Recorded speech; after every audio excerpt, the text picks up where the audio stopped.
Friends, నేను మీ నందన food and blogs. ఈరోజు మనము మటన్ కీమా మునగాకుతో ఎలా తయారు చేయాలో చూసేద్దాము. చాలా మంచి రెసిపీ ఇది, ఆరోగ్యానికి చాలా మంచిది. మునగాకైతే ఇది సర్వరోగ నివారణి అంటారు మునగాకైతే. మరి ఇది మటన్ కీమాలో వేసి వండుకుందాం ఈరోజు. మరి అది ఎలా తయారు చేయాలో చూసేద్దాము. 1/2 కేజీ మటన్ కీమా కొట్టించుకొచ్చారు ఇంట్లోనైతే. అవి నీట్గా కడిగేసి ఒక వడారబెట్టాను గిన్నెలో వేసి.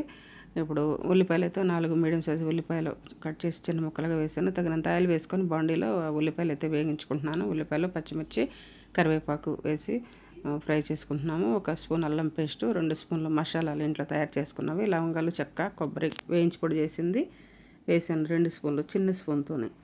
1/2 కేజీ కాబట్టి చూసి వేసుకోవాలి మసాలాలు. తక్కువ తినేవారు అయితే తక్కువ వేసుకోండి. ఈ విధంగా ఒక 2 స్పూన్లు ధనియాల పొడి, 1 స్పూన్ అంతా జీలకర్ర పొడి వేసుకొని ఈ విధంగా ఉడికించేసుకోండి. దీన్ని అయితే ఇలాగ ఫ్రై చేసుకోవాలి. అడుగు పట్టకుండా మధ్య మధ్యలో కలుపుతూ ఉండండి. ఎంత మసాలా వేసింది కాబట్టి.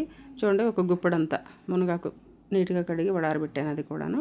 ఇప్పుడు ఈ వడారబెట్టింది కూడా మనం పక్కన ఉంచుకొని ఈ మసాలా దాంట్లోనే ఇప్పుడు మొత్తం మనకు వేగిపోయింది కాబట్టి ఈ ఫ్రై, ఈ కీమా మొత్తం కూడా ఇందులో వేసేసుకొని ఇప్పుడు దీన్ని కలుపుకుందాము.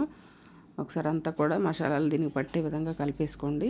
ఈ విధంగా కలుపుకొని ఉడికించుకోవాలి. నేనైతే హై ఫ్లేమ్లో పెట్టి ఉడికిస్తున్నాను.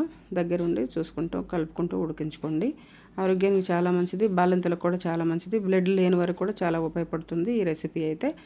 3 టమాటాలు, మీడియం సైజ్ టమాటాలు చిన్న ముక్కలు కట్ చేసి వేసాను.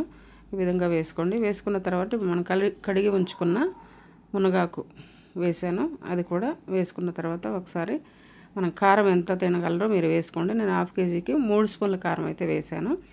ఈ కారం వేసుకొని ఒకసారి అంతా కూడా కలుపుకోండి.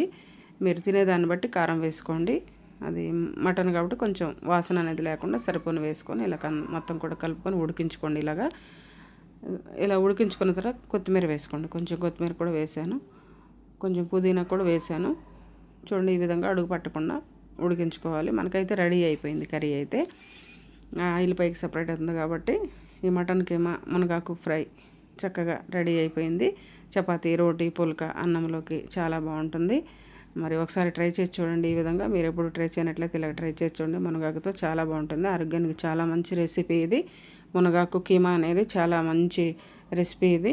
తెలవని వారు ఎవరైనా ఉంటే ఇలా ఒకసారి ట్రై చేసి చూడండి. సబ్ చేసుకోండి, లైక్ చేయండి, సపోర్ట్ చేయండి. Thanks for watching.